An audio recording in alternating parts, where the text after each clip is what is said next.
O Bode Expiatório, por René Girardi. Editora Paulus, canal Leconde. A tradução é de Ivo Storniolo. Caros ouvintes, caso gostem do que aqui é lido, por favor, adquiram o livro. E caso gostem do meu trabalho e queiram auxiliá-lo, e se é possível via Pix, apoie seu vaquinha, centavos serão muito bem-vindos. Também é possível comprar livros que chegaram até mim pela lista de desejos da Amazon, como nos fez a Sabrina. Mais uma vez, muito obrigada, minha querida amiga. Ela nos deu este livro de presente e você também pode fazer o mesmo. Dê uma olhada, intere-se. E também é possível auxiliar o canal na sua ampliação, melhoramento, etc., através da comunidade de membros. Tornando-se membro, você fará uma assinatura mensal que começa a R$ 1,99 ao mês e tem diversas possibilidades dentro do que cada um pode, quer e deve contribuir para que este trabalho tenha perpetuidade. Muito obrigada pela presença. Eu também peço para que, por favor, curtam, compartilhem, comentem, inscrevam-se no canal caso já não tenham feito, pois tudo isso faz muita diferença em termos de engajamento. Mais uma vez, obrigada pela presença. Eu desejo a todos uma boa escuta. Seguimos para o capítulo 2, os estereótipos da perseguição. Falo aqui apenas de perseguições coletivas ou com ressonâncias coletivas. Por perseguições coletivas, entendo as violências cometidas diretamente por multidões assassinas, como o massacre dos judeus durante a Peste Negra. Por perseguições com ressonância coletivas, entendo as violências do tipo caça às bruxas, legais em suas formas, mas geralmente encorajadas por uma opinião pública superexcitada. A distinção, por outro lado, não é essencial. Os terrores políticos, principalmente os da Revolução Francesa, frequentemente participam de um e de outro tipo. As perseguições que nos interessam se desenvolvem de preferência em períodos de crise que provocam um enfraquecimento de instituições normais e favorecem a formação de multidões, isto é, de ajuntamentos populares espontâneos, suscetíveis de substituir instituições enfraquecidas ou de exercer uma pressão decisiva sobre elas. Não são sempre as mesmas circunstâncias que favorecem tais fenômenos. Por vezes são causas externas, como as epidemias, ou ainda a seca extrema, ou a inundação, que acarretam uma situação de fome. Outras vezes são causas internas, como agitações políticas ou conflitos religiosos. A determinação de causas reais, felizmente, não se coloca para nós. Quais sejam, com efeito, as causas verdadeiras, as crises que desencadeiam as grandes perseguições coletivas são sempre vividas mais ou menos do mesmo modo por aqueles que as sofrem. A impressão mais viva é invariavelmente a de uma perda radical do próprio social, o fim das regras e, entre aspas, das diferenças que definem as ordens culturais. Todas as descrições se reúnem aqui. Elas podem vir dos maiores escritores, principalmente no caso da peste, de Tucídides e de Sófocles, ao texto de Antonin Artaud, passando por Lucrécio, Boccaccio, Shakespeare, Dafoe, Thomas Mann e muitos outros ainda. Elas podem vir de indivíduos sem pretensões literárias e jamais diferem muito. Isso não é surpreendente, pois elas contam e recontam incansavelmente o próprio fato de não diferir. É a indiferenciação do próprio cultural e todas as confusões que daí resultam. Eis, por exemplo, o que escreve o monge português Francisco de Santa Maria em 1697, abre aspas. Desde que se acende em um reino ou em uma república este fogo violento e impetuoso, vemos os magistrados aturdidos, as populações apavoradas, o governo político desarticulado. A justiça não é mais obedecida, os trabalhos param, as famílias perdem sua coesão e as ruas sua animação. Tudo se reduz à extrema confusão, tudo cai em ruínas. Com efeito, tudo é atingido e abalado pelo peso e pela grandeza de uma calamidade tão horrível. As pessoas, sem distinção de estado ou de fortuna, são afogadas por uma tristeza mortal. Aqueles que ontem enterravam, hoje são enterrados. Recusa-se qualquer piedade pelos amigos, pois toda piedade é perigosa. Todas as leis do amor e da natureza se encontram afogadas ou esquecidas no meio dos horrores de tão grande confusão. As crianças são repentinamente separadas dos pais, as mulheres dos maridos, os irmãos ou os amigos uns dos outros. Os homens perdem a sua coragem natural e, não sabendo mais qual conselho seguir, caminham como cegos desesperados que se obstinam a cada passo em seu medo e em suas contradições. Fecha aspas. Isso é de 1697. A derrocada das instituições apaga ou mistura as diferenças hierárquicas e funcionais, conferindo a todas as coisas um aspecto simultaneamente monótono e monstruoso. Em uma sociedade que não está em crise, a impressão de diferença resulta por vezes da diversidade do real e de um sistema de trocas que difere e, por conseguinte, dissimula os elementos de reciprocidade que ele forçosamente comporta, sob a pena de não constituir mais um sistema de trocas, ou seja, de cultura. As trocas matrimoniais, por exemplo, ou mesmo a dos bens de consumo, nem sempre são visíveis como trocas. Quando a sociedade se transtorna, ao contrário, as trocas se aproximam. Uma reciprocidade mais rápida se instala, não somente nas trocas positivas, que subsistem apenas na estrita medida do indispensável, sob a forma de permuta, por exemplo, mas nas trocas hostis ou negativas, que tendem a se multiplicar. A reciprocidade que se torna visível ao mesmo tempo que se encolhe, por assim dizer, não é a dos bons, mas de maus comportamentos. A reciprocidade dos insultos, dos golpes, da vingança e de sintomas neuróticos. A reciprocidade que se torna visível ao mesmo tempo que se encolhe, por assim dizer, não é a dos bons, mas de maus comportamentos. A reciprocidade dos insultos, dos golpes, da vingança e dos sintomas neuróticos. É por essa razão que as culturas tradicionais não querem essa reciprocidade demasiado próxima. Embora oponha os homens uns aos outros, essa má reciprocidade uniformiza as condutas, e é ela que produz uma predominância disso, sempre um pouco paradoxal, pois essencialmente conflituosa e solipsista. A experiência de indiferenciação corresponde, portanto, a algo de real sobre o plano das relações humanas, mas não deixa de ser menos mítica. Os homens, e é o que acontece mais uma vez em nossa época, tendem a projetá-la sobre o universo inteiro e a absolutizá-la. O texto que acabo de citar salienta bem esse processo de uniformização por reciprocidade. Abre aspas. Aqueles que ontem enterravam, hoje são enterrados. Recusa-se qualquer piedade pelos amigos, pois toda piedade é perigosa. As crianças são repentinamente separadas dos pais, as mulheres dos maridos, os irmãos ou os amigos uns dos outros. Fecha aspas. A identidade das condutas acarreta o sentimento de uma confusão e de uma indiferenciação universais. Abre aspas. As pessoas, sem distinção de estado ou de fortuna, são afogadas por uma tristeza mortal. Tudo isso se reduz a uma extrema confusão. Fecha aspas. A experiência das grandes crises sociais não é muito atingida pela diversidade das causas reais. Daí resulta a grande uniformidade nas descrições que se referem à própria uniformidade. Guillaume de Machaut não é exceção. Ele vê no encurvamento egoísta do indivíduo sobre si mesmo e no jogo de represálias que ele acarreta, isto é, nas consequências paradoxalmente recíprocas, uma das causas principais da peste. Podemos, portanto, falar de um estereótipo da crise, e é preciso ver nisso, lógica e cronologicamente, o primeiro estereótipo da perseguição. É o cultural que, de algum modo, se eclipsa, tornando-se indiferenciado. Compreendendo isso, apreendemos melhor a coerência do processo persecutório e a espécie de lógica que liga entre si todos os estereótipos de que ele se compõe. Diante do eclipse do cultural, os homens se sentem impotentes. A imensidão do desastre os desconcerta, mas não lhes vem à mente interessar-se pelas causas naturais.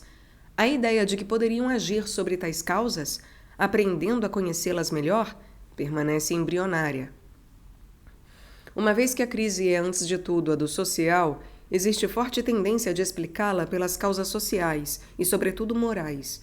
São as relações humanas que, em todo caso, se desagregam, e os sujeitos dessas relações não poderiam estar completamente alheios ao fenômeno. Todavia, mais do que reprovar a si próprios, os indivíduos têm forçosamente a tendência de reprovar tanto a sociedade em seu conjunto, o que não os compromete com nada, como outros indivíduos que lhe parecem particularmente nocivos por razões fáceis de desvendar. Os suspeitos são acusados de crimes de um tipo particular. Algumas acusações são de tal forma características das perseguições coletivas que a sua simples menção os observadores modernos suspeitam que há violência no ar e então procuram em todo lugar outros índices suscetíveis de confirmar a sua suspeita, isto é, outros estereótipos persecutórios. À primeira vista, os motivos de acusação são bastante diversos, mas é fácil indicar sua unidade.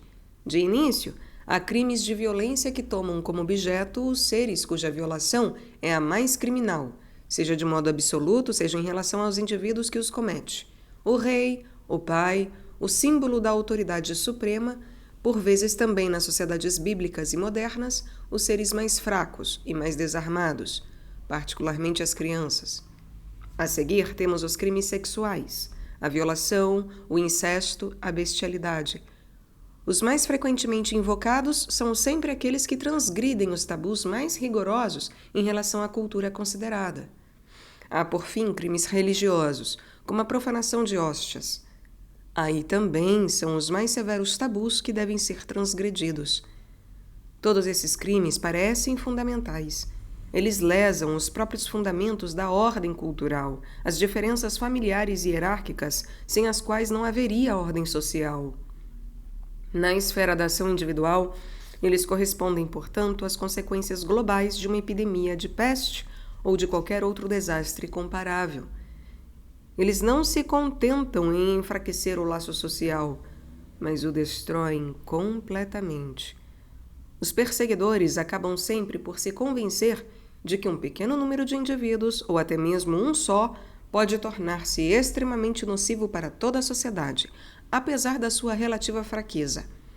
É a acusação estereotipada que autoriza e facilita esta crença, desempenhando com toda evidência um papel mediador. Ela serve de ponto entre a pequenez do indivíduo e a enormidade do corpo social. Para que malfeitores, até diabólicos, consigam indiferenciar toda a comunidade, é preciso que a firam diretamente no coração ou na cabeça, ou que comecem por sua esfera individual, nela cometendo esses crimes contagiosamente indiferenciadores, como o parricídio, o incesto, etc.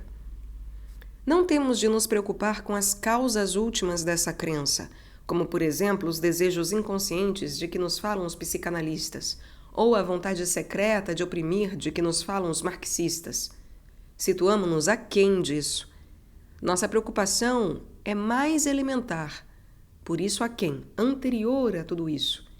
Interessa-nos apenas a mecânica da acusação e o entrelaçamento das representações e das ações persecutórias. Temos aí um sistema, e caso sejam absolutamente necessárias causas para compreendê-lo, bastar-nos-á a mais imediata e a mais evidente. O terror inspirado aos homens pelo eclipse do cultural, a confusão universal que se traduz pelo surgimento da multidão, esta, no limite, torna-se una com a comunidade literal não diferenciada, privada de tudo aquilo que difere os homens uns dos outros no tempo e no espaço. Eis, com efeito, que eles se reúnem de modo desordenado em um só e mesmo lugar e momento. A multidão tende sempre à perseguição, pois as causas naturais daquilo que a perturba, daquilo que a transforma em turba, não podem interessá-la. A multidão, por definição, procura a ação, mas não consegue agir sobre as causas naturais. Procura então uma causa acessível que satisfaça seu apetite de violência. Os membros da multidão são sempre perseguidores em potência, pois sonham purificar a comunidade de elementos impuros que a corrompem. de traidores que a subvertem. Tornar-se multidão da multidão constitui tão somente uma unidade com o apelo obscuro que a reúne ou que a mobiliza, ou, em outras palavras, que a transforma em mob. Em inglês, multidão inclinada ou comprometida com violência ilegal. É de mobile, inglês móvel, com efeito, que provém esse termo, tão distinto de crowd, inglês grupo, ajuntamento. Mob é diferente, portanto, de crowd. Quanto ao latim turba, multidão, ou pode ser de vulgus, grupo de pessoas comuns. Mais uma vez, é de mobile, móvel, com efeito, que provém esse termo, tão distinto de crowd, grupo, quanto o latim turba, multidão, ou pode ser de vulgus, grupo de pessoas comuns. A língua portuguesa, como a francesa, não comporta essa distinção. Há apenas mobilização militar ou partidária, isto é, contra um inimigo já designado, ou que o será em breve se ainda não foi pela própria multidão em virtude de sua mobilidade. Todas as acusações estereotipadas circulavam a respeito dos judeus e de outros bodes expiatórios coletivos durante a Peste Negra. Guillaume de Machaut, todavia, não os menciona. Como vimos, ele acusa os judeus de envenenar os rios, deixa de lado as acusações mais incríveis, e sua relativa moderação se deve talvez à qualidade de, entre aspas, intelectual. Quiçá ela também tenha uma significação mais geral, ligada à evolução das mentalidades no fim da Idade Média. No decorrer desse período, a crença nas forças ocultas se enfraqueceu. Mais adiante nos perguntaremos por quê. A busca de culpados se perpetua, mas exige crimes mais racionais. Ela procura dar a si mesma um corpo material, preencher-se de substância. É por isso, penso, que ela frequentemente acaba no tema do veneno. Os perseguidores sonham concentrações de tal modo venenosas que quantidades bem reduzidas seriam suficientes para envenenar populações inteiras. Trata-se de carregar de lastro de materialidade e, portanto, de lógica científica, a gratuidade da causalidade mágica, doravante demasiado evidente. A química assume o papel substituto do puro demoníaco. A finalidade da operação permanece a mesma. A acusação de envenenamento permite lançar a responsabilidade de desastres perfeitamente reais sobre pessoas das quais, de fato, não foram encontradas as atividades criminais. Graças ao veneno, consegue-se persuadir que um pequeno grupo ou até um só indivíduo podem ser nocivos para toda a sociedade sem que se deixem descobrir. O veneno é, portanto, ao mesmo tempo menos mítico e também tão mítico quanto as acusações anteriores ou até o puro e simples mal-olhado, graças ao qual se pode atribuir a qualquer indivíduo a responsabilidade de não importa qual desgraça. É preciso, pois, ver no envenenamento das fontes de água potável uma variante do estereótipo acusador. A prova de que essas acusações respondem todas à mesma necessidade é que elas se encontram todas justapostas no processo de bruxaria. As bruxas suspeitas estão sempre convencidas da participação noturna no famoso sabbat. Nenhum álibi é possível, pois a presença física do culpado não é necessária para o estabelecimento da prova. A participação em reuniões criminais pode ser puramente espiritual. Os crimes e preparações de crimes de que se compõe o sabbat estão cheios de repercussões sociais. Encontramos as abominações tradicionalmente atribuídas aos judeus em terra cristã, e antes deles aos cristãos no Império Romano. Sempre se trata de infanticídio ritual, de profanações religiosas, de relações incestuosas e de bestialidade. Mas as manobras com venenos desempenham também grande papel nessas questões, assim como as manobras culpáveis contra personagens influentes ou prestigiosos. Apesar de sua insignificância pessoal, por conseguinte, a bruxa se dispõe a atividades suscetíveis de atingir o corpo social em seu conjunto. É por isso que o diabo e seus demônios não menosprezam fazer aliança com ela. Nada acrescento quanto às acusações estereotipadas. Vemos, sem dificuldade, que há sempre o mesmo estereótipo e, sobretudo, aquilo que o une ao primeiro, ou seja, o da crise indiferenciada. Passo agora ao terceiro estereótipo. Acontece que as vítimas de uma multidão são sempre aleatórias, embora aconteça também que não o sejam. Acontece até que os crimes de que são acusadas sejam reais, mas não são eles, mesmo neste caso, que desempenham o papel principal na escolha dos perseguidores, e sim a pertinência das vítimas a certas categorias particularmente expostas à perseguição. Entre as pessoas responsáveis pelo envenenamento dos rios, Guillaume de Machaut cita primeiramente os judeus. De todas as indicações que ele nos fornece, esta é a mais preciosa a nosso ver, a mais reveladora da distorção persecutória. No contexto de outros estereótipos imaginários e reais, sabemos que este estereótipo deve ser real. Na sociedade ocidental e moderna, com efeito, os judeus são frequentemente perseguidos. As minorias étnicas e religiosas tendem a polarizar com as maiorias. Temos aí um critério de seleção vitimária, relativo a cada sociedade, sem dúvida, mas que é transcultural em seu princípio. Quase não existem sociedades que não submetem suas minorias, todos os seus grupos mal integrados ou até simplesmente distintos, a certas formas de discriminação, quando não de perseguição. São principalmente os muçulmanos os perseguidos na Índia e no Paquistão são os hindus, e há, portanto, traços universais da seleção vitimária, e são eles que constituem nosso terceiro estereótipo. Ao lado dos critérios culturais e religiosos, há os puramente físicos. A doença, a loucura, as deformações genéticas, as mutilações acidentais e até as enfermidades em geral tendem a polarizar os perseguidores. Para compreender que temos aí algo de universal, basta olhar ao redor de si mesmo ou mesmo dentro de si próprio. Ainda hoje, muitas pessoas não podem reprimir, no primeiro contato, um ligeiro recuo diante da anormalidade física. O primeiro termo, anormal, assim como o termo peste na Idade Média, tem algo de tabu. Ele é, ao mesmo tempo, nobre e maldito. Sacer, sagrado, em todos os sentidos do termo. Julgamos mais decente substituí-lo pelo termo inglês handicap, vantagem ou desvantagem. Os handicapped, portadores de vantagem ou desvantagem, ainda são objeto de medidas propriamente discriminatórias e vitimárias, sem medida comum com a perturbação que sua presença pode trazer para a fluidez das trocas sociais. É a grandeza de nossa sociedade o fato de ela sentir-se obrigada, doravante, a tomar medidas em favor deles. A enfermidade se inscreve em um conjunto indissociável de marcas vitimárias, e em certos grupos, no internato escolar, por exemplo, todo indivíduo que experimenta dificuldades de adaptação, o estrangeiro, o provinciano, o órfão, o filho de família, o desprovido, ou simplesmente o último a chegar, é mais ou menos intercambiável com o doente.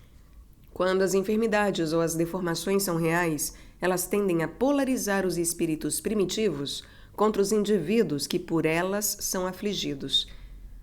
Paralelamente, quando um grupo humano tomou o hábito de escolher suas vítimas em certa categoria social, étnica e religiosa, ele tende a lhe atribuir as doenças ou deformações que reforçariam a polarização vitimária, caso elas fossem reais. Essa tendência aparece claramente nas caricaturas racistas. Não é apenas no domínio físico que pode haver normalidade. É em todos os domínios da existência e do comportamento. E é igualmente em todos os domínios que a anormalidade pode servir de critério preferencial na seleção dos perseguidos. Há, por exemplo, uma anormalidade social. Aqui é a média que define a norma. Quanto mais a pessoa se distancia do status social mais comum em um ou outro meio, mais crescem os riscos de perseguição. Vemos isso sem dificuldade para aqueles que se situam na parte baixa da escala. Vemos menos bem ao contrário que a marginalidade dos miseráveis, ou marginalidade de fora, é preciso acrescentar uma segunda, a marginalidade de dentro, a dos ricos e dos poderosos. O monarca e a sua corte frequentemente fazem pensar no olho de um ciclone. Esta dupla marginalidade sugere uma organização social em redemoinho. Em tempo normal, sem dúvida, os ricos e os poderosos gozam de todos os tipos de proteções e de privilégios que faltam aos deserdados. Todavia, não são as circunstâncias normais que aqui nos interessam, e sim os períodos de crise. O mais breve olhar sobre a história universal revela que os riscos de morte violenta nas mãos de uma multidão descontrolada são estatisticamente mais elevados para os privilegiados do que para qualquer outra categoria. Por fim, são todas as qualidades extremas que atraem de um a outro tempo as indignações coletivas, não apenas os extremos da riqueza e da pobreza, mas igualmente os do sucesso e do fracasso, da beleza e da fealdade, do vício e da virtude, do poder de seduzir e do poder de desagradar. É a fraqueza das mulheres, das crianças e dos anciãos, mas também a força dos mais fortes que se torna fraqueza diante do número. As multidões, muito regularmente, se voltam contra aqueles que antes exerceram sobre elas um empreendimento excepcional. A alguns parecerá escandaloso, penso, ver os ricos e os poderosos figurarem entre as vítimas de perseguição coletiva do mesmo modo que a fraqueza e a pobreza.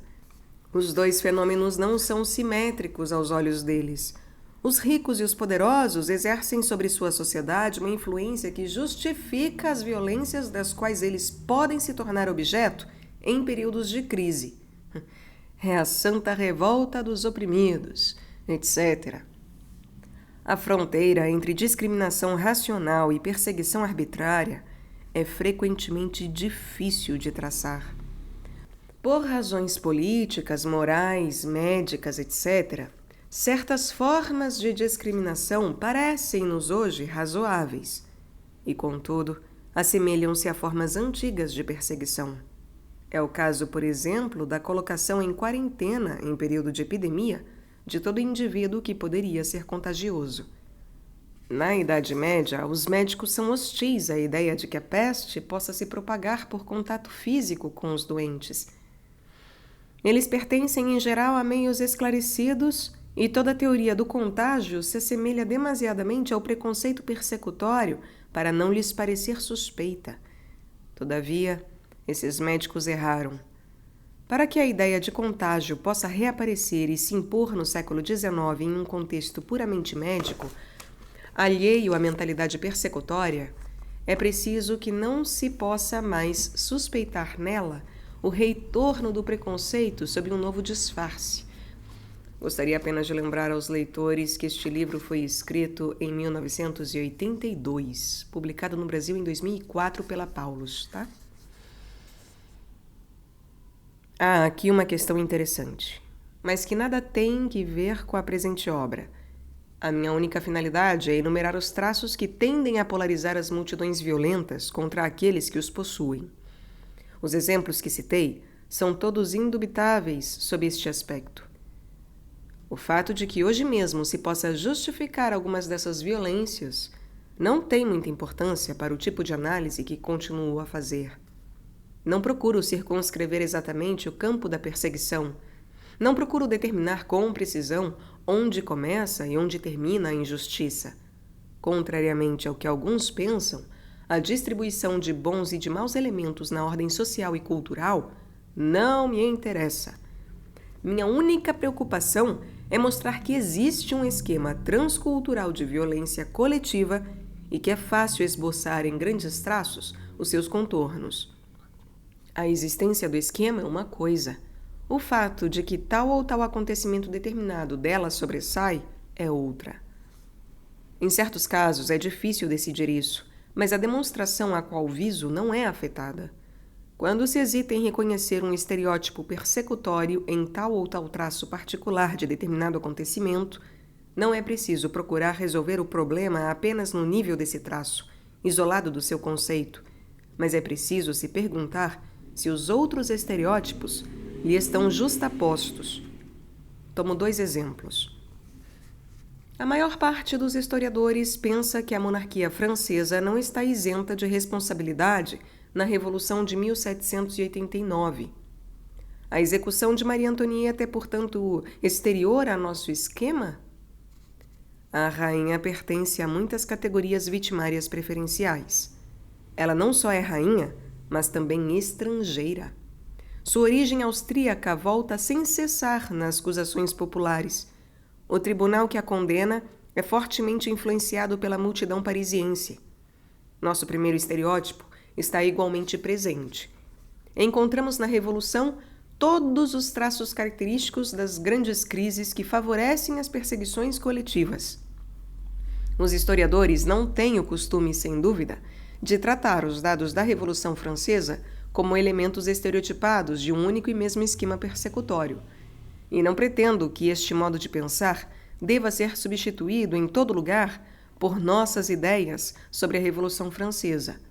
Ele não esclarece uma acusação não menos interessante, frequentemente passada em silêncio, mas que figura explicitamente no processo da rainha, ou seja, o de ter cometido um incesto com seu filho. Tomemos agora outro condenado como exemplo. Ele de fato cometeu o ato que desencadeia contra si as violências de uma multidão. O negro realmente violentou uma mulher branca. A violência coletiva deixa de ser arbitrária no sentido mais evidente do termo. Ela sanciona realmente o ato que ela pretende sancionar. Poder-se-ia imaginar nessas condições que não há distorções persecutórias e que a presença de estereótipos da perseguição não tem mais a significação que lhe atribuo. Na realidade, as distorções persecutórias estão presentes e não são incompatíveis com a verdade literal da acusação. A representação dos perseguidores permanece irracional. Ela inverte a relação entre a situação global da sociedade e a transgressão individual. Se existe entre esses dois níveis uma ligação de causa ou de motivação, ela só pode proceder do coletivo para o individual. A mentalidade persecutória se move em sentido contrário. Em vez de ver no microcosmo individual um reflexo ou uma imitação do nível global, ela procura no indivíduo a origem e a causa de tudo o que a fere. Real ou não, a responsabilidade das vítimas sofre o mesmo engrandecimento fantástico. Sob o aspecto que nos interessa, em suma, não há muita diferença entre o caso de Maria Antonieta e do negro perseguido. Existe estreita relação, como vimos, entre os dois primeiros estereótipos.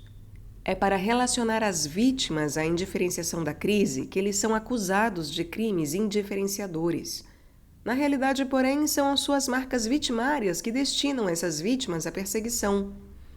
Qual a relação deste terceiro estereótipo com os outros dois? À primeira vista, as marcas vitimárias são puramente diferenciais, mas os sinais culturais também são. É preciso, portanto, que haja aqui duas maneiras de diferir. Dois tipos de diferenças. Não há cultura no interior da qual cada um não se sinta diferente dos outros e não pense as diferenças como legítimas e necessárias. Longe de ser radical e progressista, a exaltação contemporânea da diferença não é mais que a expressão abstrata de um modo de ver comum a todas as culturas. Em todo indivíduo existe uma tendência de se sentir mais diferente dos outros que os outros, e, paralelamente, em toda cultura, uma tendência em se pensar não apenas como diferente das outras, mas como a mais diferente de todas. Porque toda cultura mantém nos indivíduos que a compõem esse sentimento de diferença. Não é a diferença no seio do sistema que significa as marcas da seleção vitimária, mas a diferença fora do sistema. É a possibilidade para o sistema de diferir de sua própria diferença, ou, em outras palavras, de não diferir do todo, de cessar de existir como sistema. Vemos isso bem nas enfermidades físicas. O corpo humano é um sistema de diferenças anatômicas. Se a enfermidade, mesmo acidental, inquieta, é porque ela dá uma impressão de dinamismo desestabilizador. Ela parece ameaçar o sistema como tal. Procura-se circunscrevê-la, mas não se consegue. Ela ajunta ao seu redor as diferenças que se tornam monstruosas. Elas se precipitam, se encaixam, se misturam e, por fim, ameaçam extinguir-se. A diferença fora do sistema aterroriza, porque ela sugere a verdade do sistema, sua relatividade, sua fragilidade, sua mortalidade. As categorias vitimárias parecem predispostas aos crimes indiferenciadores. Nunca é a sua diferença própria que é reprovada nas minorias religiosas, étnicas, nacionais, e sim o fato de não diferir como é preciso, e por fim o fato de não diferir de nenhum modo. Os estrangeiros são incapazes de respeitar as verdadeiras diferenças. Eles não têm costumes ou não têm gosto conforme os casos. Apreendem mal o diferencial enquanto tal. O bárbaro, não é aquele que fala outra língua, mas aquele que mistura as únicas distinções verdadeiramente significativas, as da língua grega. Em todo lugar, o vocabulário dos preconceitos tribais, nacionais, etc., exprime o ódio, não da diferença, mas da sua privação. Não é o outro nomos que se vê no outro, mas a anomalia. Não é a outra norma, mas a anormalidade. O enfermo se torna disforme. O estrangeiro se torna apátrida. Não é bom na Rússia apresentar-se como cosmopolita. Os metecos macaqueiam todas as diferenças porque não as têm. Os mecanismos ancestrais se reproduzem de geração em geração na inconsciência da sua reprodução, frequentemente de modo diverso, é preciso reconhecer, em um nível menos letal do que no passado. Em nossos dias, por exemplo, o anti-americanismo crê diferir, entre aspas, de todos os preconceitos anteriores, porque esposa todas as diferenças contra o vírus indiferenciador de proveniência exclusivamente americana. Em todo lugar, ouvimos dizer que a diferença é perseguida. Mas esse discurso não é forçosamente o das vítimas, não, e sim o discurso sempiterno de culturas que se torna sempre mais abstratamente universal na rejeição do universal e que não pode mais se apresentar a não ser sob a máscara doravante indispensável da luta contra a perseguição. Mesmo nas culturas mais fechadas, os homens se acreditam livres e abertos ao universal. Seu caráter diferencial faz com que os campos culturais mais estreitos sejam vividos a partir de dentro como inesgotáveis. Tudo aquilo que compromete essa ilusão nos aterroriza e revela em nós a tendência imemorial à perseguição. Essa tendência assume sempre os mesmos caminhos, são sempre os mesmos estereótipos que a concretizam, é sempre a mesma ameaça que ela responde. Contrariamente ao que se repete em nosso redor, não é nunca a diferença que aborrece os perseguidores, e sim seu contrário indizível, a indiferenciação. Os estereótipos da perseguição são indissociáveis, e a maioria das línguas, é um fato notável, não os dissociam. É verdadeiro a respeito do latim e do grego, por exemplo, e não do português, francês, que nos obriga a recorrer sem cessar no estudo dos estereótipos a termos aparentados, como crise, crime, critério, crítica, que remontam todos à mesma raiz, ao mesmo verbo grego crino, que significa não só julgar, distinguir, diferenciar, mas acusar e condenar uma vítima. Não é preciso confiar demasiadamente nas etimologias, e nunca é a partir delas que raciocino, mas o fenômeno é tão constante que não é proibido, penso, observá-lo. Ele sugere uma relação ainda dissimulada entre as perseguições coletivas e o cultural em seu conjunto. Se tal relação existe, nenhum linguista, nenhum filósofo, nenhum político jamais a elucidou.